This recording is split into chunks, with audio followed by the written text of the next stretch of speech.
Hello, good morning, everybody, and welcome to the Wild Wisdom Wellbeing Guest Spot. Today with the amazing, the fantastic Nova Barton of Nova Coaching Services.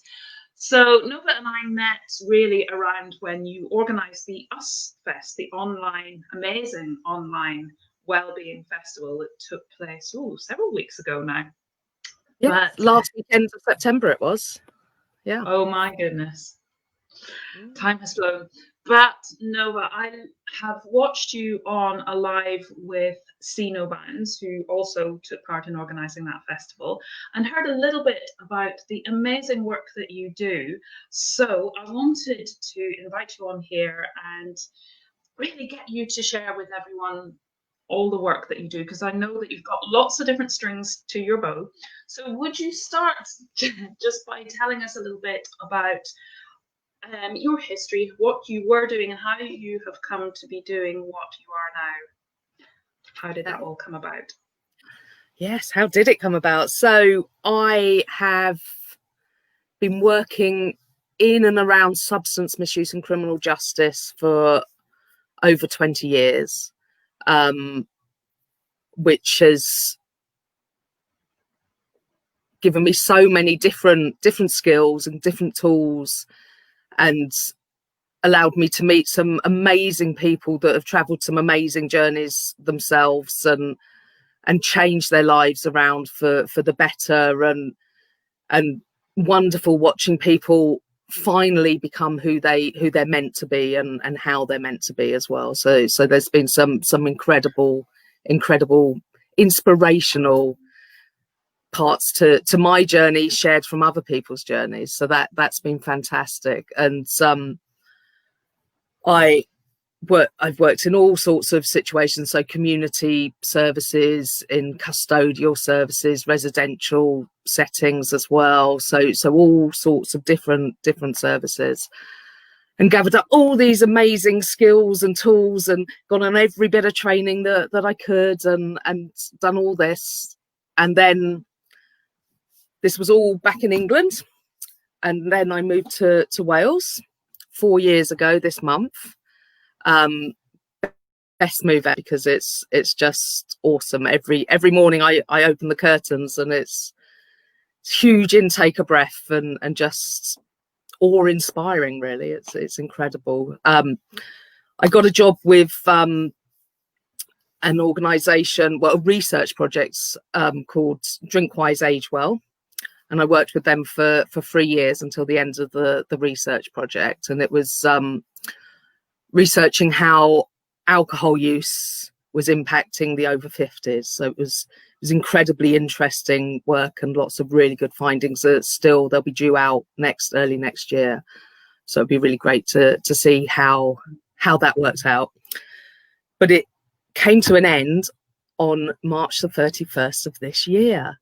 So in all my working life, I've finished contracts, and jobs have finished, and I've just walked in the next day into another job. But there were no jobs at the end of March this year. So what had been in the back of my mind for a very long time was stepping out and using my skills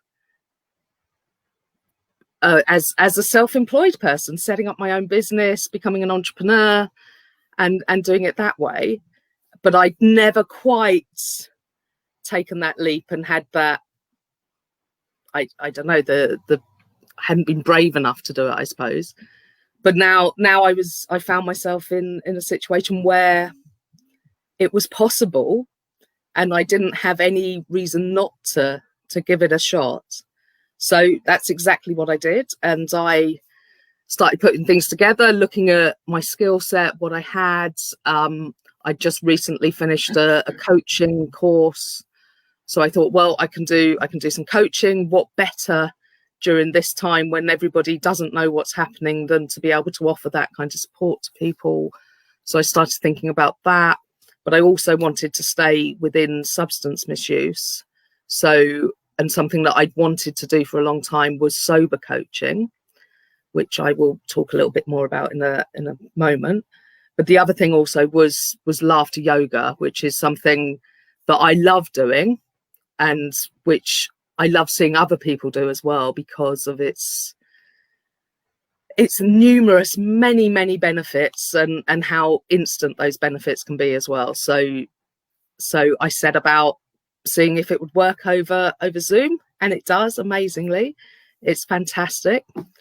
And so that's what brings me to today. So now I'm Nova Coaching Services, offering coaching, NLP. I'm an NLP practitioner as well, and laughter yoga and sober coaching. So yes, that's how I got to where I am, which absolutely is fabulous. Yeah, exactly. And loving every minute of it. It's amazing. Yeah. I've made that same move. Actually, it's just 2 years ago this month, 2 years ago on Monday, since we made the move from England to Wales. And I completely get how wonderful that is. And I was going to say, I've been seeing, I'm not sure if it was that cat or another one, but wandering around in the background. And it's Sydney. Sydney. Who's 24 and a half. Oh, gosh. So he's a very old man. And loves clawing my leg while I'm talking over the internet. So it's fantastic. Well, you lovely. Yes. So maybe at this point, might as well, while he's there, if you could tell us a little bit about, I know you have several animals in your household, don't you? If you would tell us a little bit about why animals and the move to Wales, because you're in a much more rural surroundings now than you used to be, aren't you? Yeah. Why has this been so important for you? What does it mean for you? What does it bring to your life? Oh gosh. What doesn't it bring, really? Well, it doesn't bring negativity is the best bit about it. So I originally from London, West London, so a little bit more out in the sticks really than being in central London or other areas of London. And I gradually moved myself out to the country. So I was living in Hampshire for a little bit before I moved to Wales. Never thought in a million years that I could live anywhere other than London, because London, of course, is the best place to be, and we're all the best people from London. And yes, so eventually I decided to move to Wales, and it was kind of very much a case of waking up one morning and thinking, let's move to Wales. I hadn't been to Wales since I was a child on a school holiday. So, and I think maybe about when I was 10 or something like that. So I hadn't been as an adult. So we just started, my son and we started looking at houses to rent, and I started looking at jobs and came for a few job interviews and finally got a job. And then we had to find a house quite quickly so that I could start the job. And then we loaded up a van and we moved to Wales. And one of the really important things for me was my son, because he's got a lot of extra needs. Just before we moved, he got a diagnosis of autism. So he was 22 when he got his diagnosis of autism, which is fairly late. And he'd had many different, it may be this and it may be that, his entire life, but didn't quite fit any diagnosis fully through whatever screening techniques they were using. So finally got this diagnosis when he was 22, which meant both him and I could slightly relax a bit, and that he could then access what he needed to access.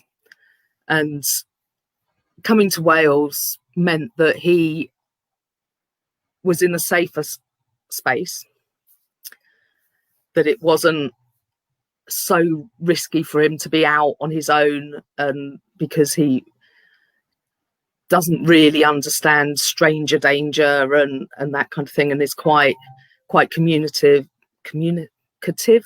with people. So he wants to engage with people and talk to people regardless who they are, but he doesn't have that buffer to know if that person's possibly not the best person to be talking to. So that was always a worry, but at the same time wanted to encourage him to be able to do things for himself and go out and maybe go to the shop and buy himself some crisps or a Coke and things like that.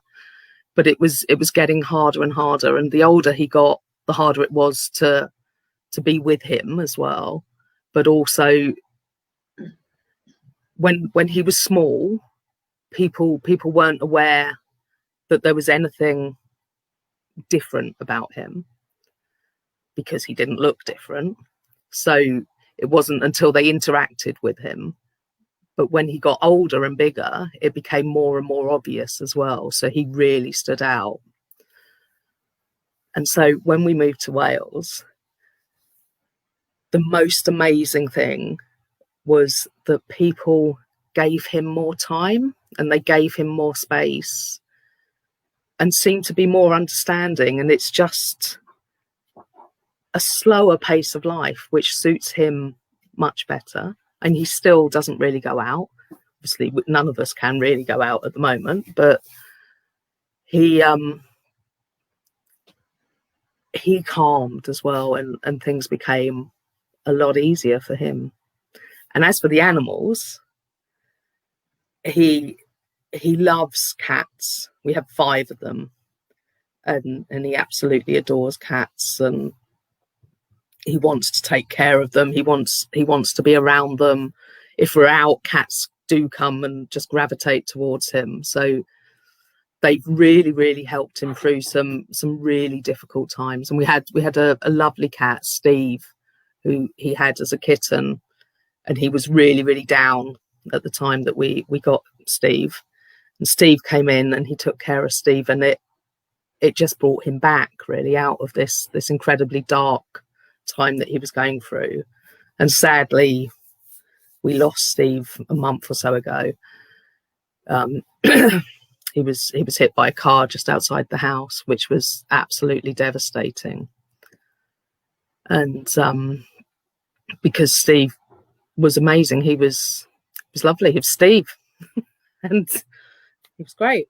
And now we've got 2 little kittens who we got quite quickly after Steve left us, and my son really wanted them to be Steve again, so it was quite a good learning experience for him to have these kittens and find that they are different and that they're never going to be Steve, but they're going to be Stan and Sophia. And they're having a wonderful fight on the windowsill at the moment. They do just bring such joy, don't they? And they also have it does such an amazing impact on us, can be so grounding and so centering, and just take us out of all of that head stuff and into a connection that's so non-judgmental and accepting. Exactly. And they people say cats are their own bosses, which they very much are, but they also completely respond to us. They know when there's something not right, and they'll go and spend time with us until it makes us feel better. And the same with, I've got an elderly dog who he's seen me through some bad times, some sad times, and he's a big lad. He's a Newfoundland crossed with a Mastiff, so he's quite a size, but he gives a proper cutch, and he'll So if I'm having a bad day, he just snuggles into me and he puts one of his legs around me and gives me a big hug. It's lovely, and doesn't give me any slobbery kisses, which is even nicer. Yeah, that's a very good combination. But they're so sensitive and intuitive, aren't they? And really help to bring us out of that low space and to just give us hope again when we've maybe been feeling that everything is dark and it's never going to be good again. Oh, this is little Sophia. So cute. She's growing a little Star Trek emblem on her forehead, which is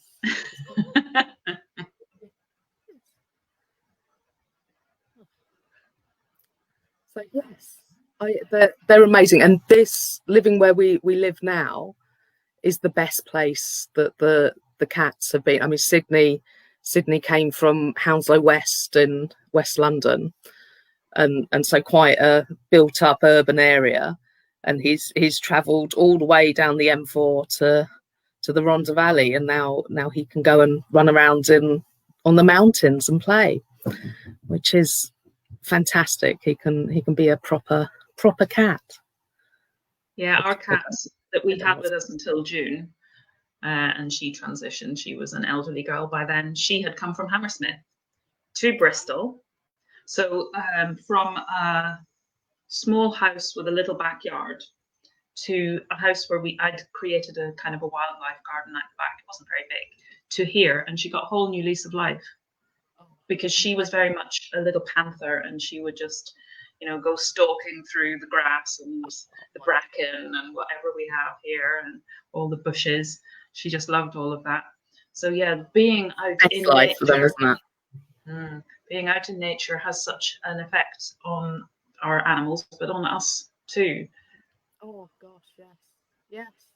It's incredible. It truly is incredible. It's makes me want to cry sometimes when I'm driving through. It's like, oh no, I need to stop. Going off the edge. It is just that how deeply it can touch us, just looking at nature and the rawness of its beauty, that it hasn't been constructed. It just does its thing. And I loved what you were saying earlier about working with people and seeing them step into who they are meant to be, who they really are at their core, and being able to step into that and to express that more fully, and how inspirational that is. But also the thing about that is they have that, the journey that they've traveled through, they have that as well, that they can then pass on the knowledge of how they've survived and come out the other end. They can pass that on to other people, and it's incredible. And they want to be able to do that as well. It's almost like a calling. They need to share that and need to pass that on to people. Yeah, it's incredible. And I love that. I was having that kind of a conversation around that this morning with somebody else about how our journey is a part of who we are. And we go through all these struggles and we think this is so difficult and will I ever get through? And yet when we come out the other side, we realize it's that whole thing of, it's not the destination, it's the journey. It's the challenges that we go through that are growing pains. Without those, we wouldn't. It's that testing and that proving of who we really are. Exactly. Not saying that I'd want everyone to have a struggle and have to go through so many fiery rings to get to where they're meant to be. But when you do, and whatever your past is, it just goes to form who you are in the moment, isn't it? So it's an amazing thing. I think we all have our own path and we all have our own challenges, but they're the right ones for us. And we look at somebody else and we think, oh my goodness, how are they coping with the challenges that they're having? Because sometimes I see people and they seem to have just one thing on top of another, on top of another, on top of another. And yet they come through. And I think my life is nowhere near as bad as that. But it's very subjective, isn't it? Because our own challenges. That's inspiring as well, isn't it? When you see someone like that, rather than going rather you than me, it's like, whoa, wow, how are you doing that? I need to observe how you're doing that so that I can take on some of that as well and absorb that myself. Yeah. And even just you made it through. I might not use any of the tools that you did, but you made it through. Therefore, I can too. There is potential. There's hope for me. And that's so important. Our own challenges are the things I think that we need, and they'll challenge us on the level that is, it pushes our buttons. So I think sometimes we look at somebody else's struggles and then we look at our own and we make comparisons rather than, and we put ourselves down in that. We're so good at doing that, aren't we? You're coping with all of those things and this little thing of mine and I'm struggling, not realizing, no, that's the thing that's really going to press my buttons, because that's my challenge, my learning, my growth. And I don't need to belittle that. Actually, I should really appreciate how much of a challenge that is for me and how much I can grow from that. Exactly. And similar in looking at somebody that seems to have more or seems to have what you want to have. We have no way of knowing, even if we know that person quite well, what they're going through or what they've been through to get there. So yeah, so it's about observing people, taking the best bits, isn't it, and seeing if that can help you through to your best bits. Yeah, absolutely. And doing our best to do that objectively, so not comparing, and just, this is where I am, what can I learn from this, how can I grow from this, rather than, it's so challenging, isn't it, not to get bogged down in the sometimes the hopelessness and the darkness of it, but just to think, this is where I am just now, but this too will change. Everything changes, but we'll one constant in our life. When you come to that realization, there's a awful big weight comes off your shoulders. Yes. It's incredible, isn't it? And then you are able to cope and walk through it with a better understanding than you would have prior to coming to that realization that it is what it is and you will get through it. And yeah, that's all it takes, doesn't it? And you can just, yes, I can breathe again now. Yeah, that is so true. That weight off and that, yes, I can actually breathe, and I can pause, I can take a break if I need to, and then regroup and start again tomorrow, because tomorrow's a fresh start. Exactly. Because that's it, the sun just keeps coming up, doesn't it, regardless of what's going on, and you get another shot at it. Yeah. And on that note, I think that's quite a nice kind of link into the sober coaching work that you do. Can you tell us a little bit more about that? Yeah, so sober coaching is different from coaching, so life coaching, football coaching, any other kind of coaching. And so it's for people who have any kind of gambling addiction or dependence, such as gambling or alcohol or drugs, prescription drugs, or whatever. Could be shopping, could be sex, could be absolutely anything that's impacting in a negative way on your life, and it starts to take over you. Everything we can start quite nice and easily, and it's just something fun and we like it and it makes us feel good.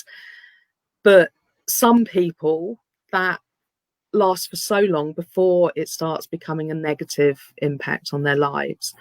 And so with sober coaching, I work with people that are impacted by those kind of things to get them to set goals and what they want to do. Quite often it's just reducing whatever they're doing so that it's back to being manageable again, which is fine, because if that's what they want to do. It's not always manageable for that to happen, and getting to a level that's acceptable can happen, but it more than likely leads back. Some people are able to do that, which is brilliant, but most of the time it's abstinence, it's staying away from whatever it is that has that huge negative impact on your life. So it could be breaking up your relationship, or just making home life really, really difficult. Could be stopping you from working productively, or it could be stopping you from turning up to work, or you're turning up to work and you're under the influence, or all sorts of things where it stops just your day-to-day tasks and operations from happening normally as they once were, and productively and positively as well. So most of the time people might want to start by reducing and getting to a level that they think is acceptable, but the majority of the time those people at some point during the process will go, actually, I know now that I can't do this. I need to step away. Sometimes they want to step away for 6 months so that they can build their health back up and get back on to where they're meant to be. But then 6 months comes and, well, actually, I've been all right without whatever it was I was doing, so I can carry on, and maybe we'll do it for another 6 months and reassess then. So that's wonderful. So what I do with sober coaching is work with them to reach those goals. So it might be working with them to reduce safely with alcohol, because you can't stop with alcohol. If you've got a dependence to it, then it can be incredibly dangerous if you just cut alcohol out. So you need to reduce it gradually and safely. They may need clinical intervention, so I would support them to get the right appointments with the right people so that they can get the help that they need, and support them to go there. So take them to the appointments so that they actually get there, because they may want to get there, but alcohol may be calling a little louder than the doctor's appointment. So it's important to pretty much escort someone to the appointment, sit in with them or outside with them so that the appointment happens and they get the help that they need. If they need some rehabilitation, would help them to find a place that's appropriate for them, because there's lots of different rehabs for all sorts of different substances and all sorts of different. So there's ones that are just for women, ones that are just for men, there's ones that you can take your animal with you, or there's all sorts of different ones. There's ones that are very religion based, there's ones that are based on other types of therapy, and there's all sorts of different ones. So it would be finding the right one for that person. There's also some fabulous equine ones as well, which use horses to help people get into recovery. So then I would prepare them for rehab, because rehab isn't a walk in the park by any stretch of the imagination. It's quite brutal at times, and kind of almost strips you right back to your raw bones, and then builds you back up again. And then I'm there at the end of rehab as well, to support them afterwards, to make sure that all the hard work that they've done carries on and they get back into their life and where they need to be next, really. So yeah, that's in a nutshell what sober coaching is, which is, there's a lot of different parts to it, and not everybody would need to have clinical intervention or rehab. A lot of people are able to do it themselves in their own home and get to where they want to be. A lot of people don't have, they might think that they're an alcoholic or they're dependent, but the likelihood is that they're not actually at that point. But then a lot of people are as well. So it's assessing where they are and working with what they want to do as well, but giving them the options of what they can do, so that they can make a choice on Monday, but on Thursday it may be a different choice. And so it's keeping them aware of what choices there are and where they're at with the choice that they made the last time as well, to keep them moving forward. Yeah. And setting lots of little goals that are achievable. I guess it's good if people spot that they are, or maybe think that they're dependent, but you can see that actually you're not yet. But if you carried on, you might be. So catching it at that point, and then being able to put the practices or steps, care into place that helps somebody to get back on track before they've really fallen off. Exactly. And it's and also working with families as well, in order for them to understand what's happening, and to be able to work with the person as well and support them, because quite often with family members, you'll find them supporting them to continue the behaviours that they're doing, because stopping it can be too painful and they don't want to see their loved one in pain. Because even if you haven't got a physical addiction, if you're using something, whatever it is, whether it's a behavior like gambling or whether it's a substance like alcohol, to excess, then it becomes your friend. It's a very toxic friend, but it's still, so you have to go through a grieving process when you're giving it up. So it's important to have a robust support network around you to help you through that time, and you do need to be helped rather than supported through grief. I think you need people to be there and to do things for you, rather than just being there to tell you it's going to be okay and you can do it. You need more than that. So it's really important the family are on board and that the family understands the processes that the person's going through as well, whether that be detoxing or grieving. They need to understand, and families, with all the best intentions, they don't want to see a loved one in pain, but they also get very angry themselves at the person because they've pretty much lost that person, so they also have a grieving process too. So there's so many complexities in there, so it's really important that everybody's working together, which can be very hard. and it's finding that mutual understanding and just bringing everyone together and moving them forward together, and hopefully they come out the other end together as well. And it's a multi-layered thing, isn't it? We're multi-layered beings. We have many aspects that kind of seem to contradict each other quite often.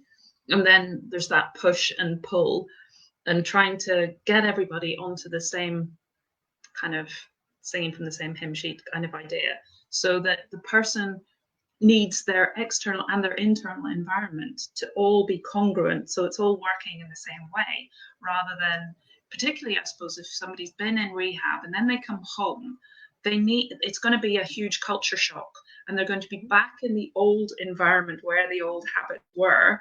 So, and the family, as you say, could unintentionally be a part of that, and the neighborhood in which you live, having worked in some areas in Bristol where everybody knows where the drug dealers live and they know where you live, so even if you've given up, they'll be back round offering.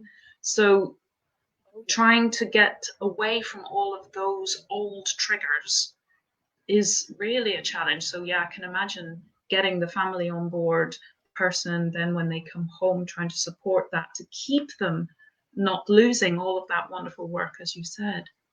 Yeah, exactly. And it's so important that the family also have support and somebody that they can reach out to, instead of lashing out at the person that we're all trying to support and get through, which is all too easy. And one of the really important things is for the individual to understand that it's going to take longer for their loved ones to regain the trust that they once had, than it is for that person to stop doing whatever it was that caused their loved ones to lose that trust. And that's the, so you can be doing really, really, really well, but your family members don't trust you and think and are constantly checking that you're not using again or whatever it is again, which then is going to impact on that person. If they have a bad day, they're going to think, well, sod this, I'm what's the point? If they don't believe me, I may as well. And that's because that's how the brain works, and it will try and trick you into going back. So it's really important that everybody understands everything in order to to get, and maybe it is meant to be that the family does disband, I suppose, and because it's the alcohol or the gambling that held it together. That toxicity is just what kept everybody in that same space. So sometimes it's coming to that kind of conclusion, and then helping each of the people involved to go into whatever's next for them. Yeah, it comes back around to those challenges. Yeah, that a happy ending doesn't always have to be the ideal kind of expected. Yeah, the hoped for even, and the challenges as well that we're facing, that we may think they're one thing, but actually it might end up being leaving your family, because your family are maybe not what got you to that point, but they're holding you there. And that's, thinking around that as well. That's why I have workshops here, retreat days here, because it gives you that chance to get away from all of the things that hold you stuck, the habits even. It doesn't necessarily have to be external triggers. It's just that, well, I've always done it this way. I have my own sense of who I am in that space, but it's not who I really am, because I've been molded into that. It's not me. So to get back to just being in nature, getting that centered, that grounded, so that you can find out who you really are, away from all of those expectations and ruts that we find ourselves in, that can be so deep that they're difficult to get out. And so easily that we fall in them so easily, don't we? Yeah. It's all of that, which is probably where your NLP really comes in, that brain plasticity and making those new habits, because it takes longer, doesn't it, to lose an old habit than it does to make a new one. So sometimes I think that resisting, trying to push against an old habit, doesn't serve us. It's easier actually just to put our energy somewhere else and go off in a new direction. Exactly. Yes. But that's coming to that conclusion is a tough journey, isn't it? It's hard to come to that. So that's a growth in itself. Oh, exactly. Yeah. So tell us then a little bit more about the laughter yoga. What is it? How does it work in terms of what's a session like? But then tell us about the benefits that you just touched on previously. So, laughter yoga, 25 years old this year, started in Mumbai by a GP, Dr. Kataria, who wanted to find a nicer solution to everybody's levels of stress living in such a chaotic metropolis such as Mumbai at the time. So he went into his local park and spoke to a few people, and they just started laughing together. And this grew and grew and grew. And so now, 25 years on, I think it's 8,000 to 9,000 classes happening across the globe. It's massive, and it's great as well. So yoga is a combination of focusing on the breath, of mindful meditation, and of prescribed exercises. And that's exactly what laughter yoga is as well. So, but instead of being down on a mat and doing sun salutations or downward dog, you're doing laughter exercises, and they're quite bizarre. And yes, I often think if somebody suddenly popped up randomly and saw us doing a laughter yoga class, they'd be quite concerned for our sanity and well-being. But in fact, it's the opposite of that, because it's incredibly good for our well-being, because laughter is it gives us an instant lift, an instant fix to stress and anxiety. And we've all had very, very sad moments in our lives, but if something makes you laugh a little bit, you're still able to chuckle, and it does lift you slightly out of that, and if you continue, it brings you out more and more. So yes, laughter yoga, the benefits of laughter yoga, there's multitudes, physical and mental well-being and health benefits. So it can increase your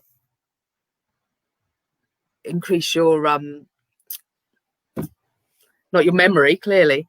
It can increase your metabolism. It counts as a cardio workout. It increases your immune system as well. It builds that up, which is incredibly important as we go into winter, in the coughs and flu season, but also because of what we're all traveling through at the moment as well. So really good to get your immune system built up. It reduces stress, it reduces anxiety, it helps to prevent depression.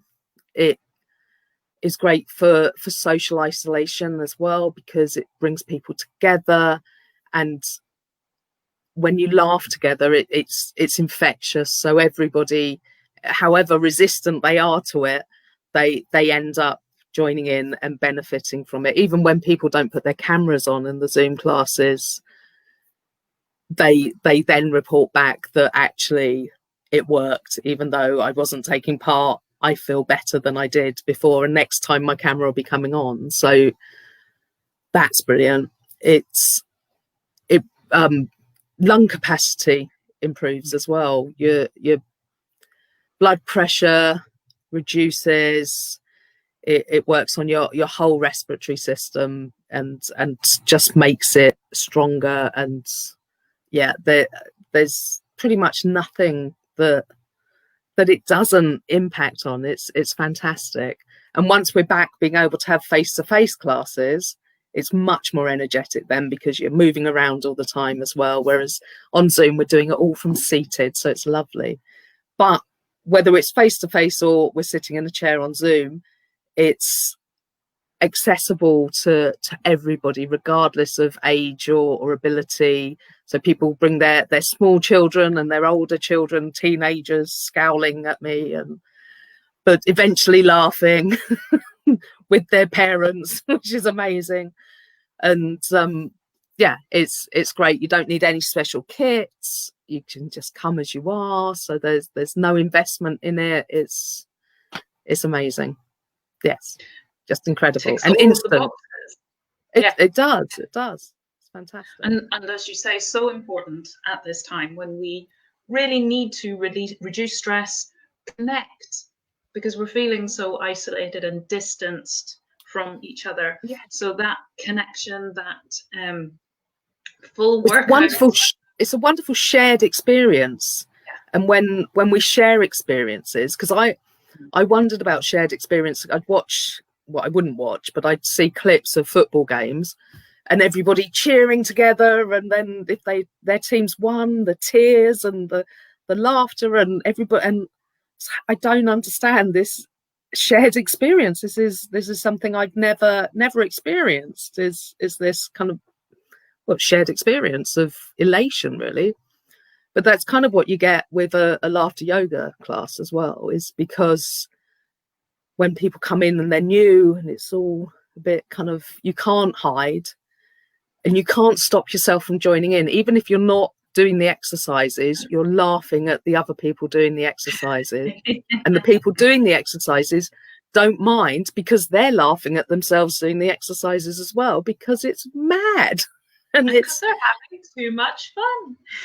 Exactly. And so people's inhibitions go, and then they have that shared experience, which is a really important thing, I think. And we're not even together, which makes it even more amazing, is that we can have a shared experience from, I've had people coming from all different countries around the world, and so we're not even in the same proximity, and we're still sharing that same experience, which is an amazing thing.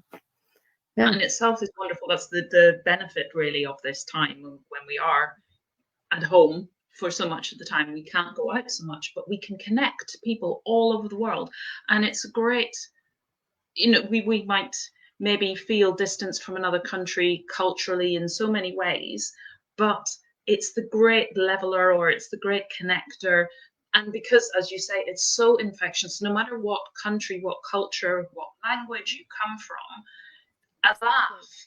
And I love my one of my favorite sounds in the world is listening to a baby chuckle, because there's something that is just so contagious about that.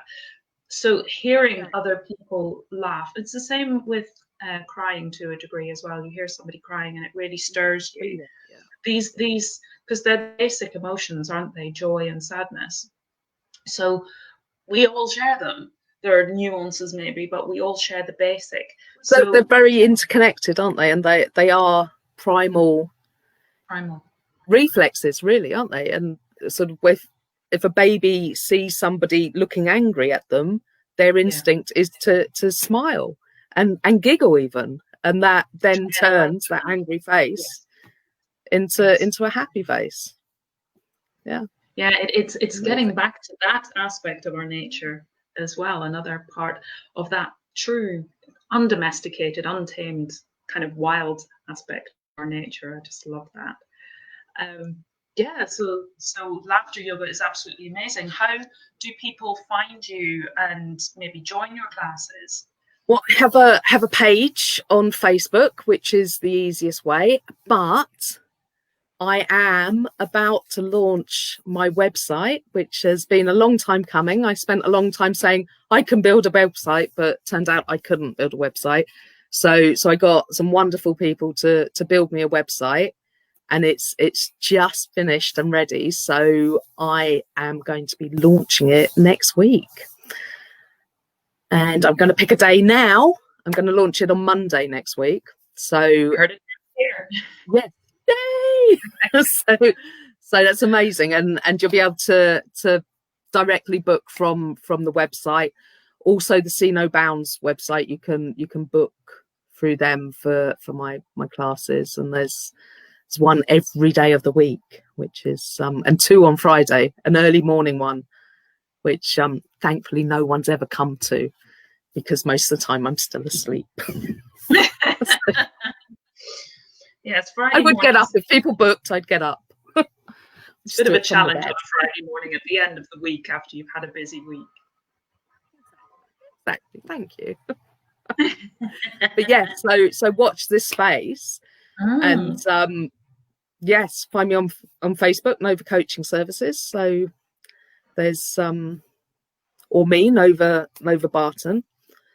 There's only one other Nova Barton on Facebook, and that's a dog. So we're quite different. So it's fairly easy to spot which one is you. Yes. Well, hopefully. The one without the tail. Well, yeah, that one. Yeah. And what then? So exciting time. Yeah. So what's obviously the new website, but what other visions do you have for the future of Nova Coaching? Well, what I really want to do is to be able to, obviously I have to make money and eat and pay my bills, but what I'd like to be able to do is be in a position that I can offer my services to my community, my local community here in the Rhondda, at a much reduced or even free to people, so that they can get back. We've got, in this part of South Wales, there's a very high level of unemployment. So helping people find their feet again and get back into work, or even starting up their own businesses as well, and just getting people back to where they want to be, really, and being able to make things a little bit happier for people. Yeah. And taking laughter yoga out to them as well, and doing it face to face. That's the biggest thing. When we can get back to that will be absolutely amazing and wonderful. Get the whole of the valleys laughing. Brilliant. Wouldn't that be a thing to see? We've just actually had somebody, sorry, it's coming up as Facebook user. I don't know, we've had somebody with us throughout watching and saying, really enjoying your chat and learning lots. So yeah, you're sharing lots of wonderful information there, Nova. Thank you so much. Oh, pleasure. It's been an absolute delight to have you, Nova. Thank you so much for coming and being a wonderful guest. Thank you for having me. Oh, as I say, absolutely a pleasure. And just to share as well, if you'd like to know a little bit more about my wild way to start feeling better right now, I will be sharing that in a link, along with the link for Bounds and for your Facebook page, Nova, as well. I'll share that all below when this live goes onto my page. And then maybe we can later also share your website next Monday when that goes live. So thank you very much again, Nova. Thank you.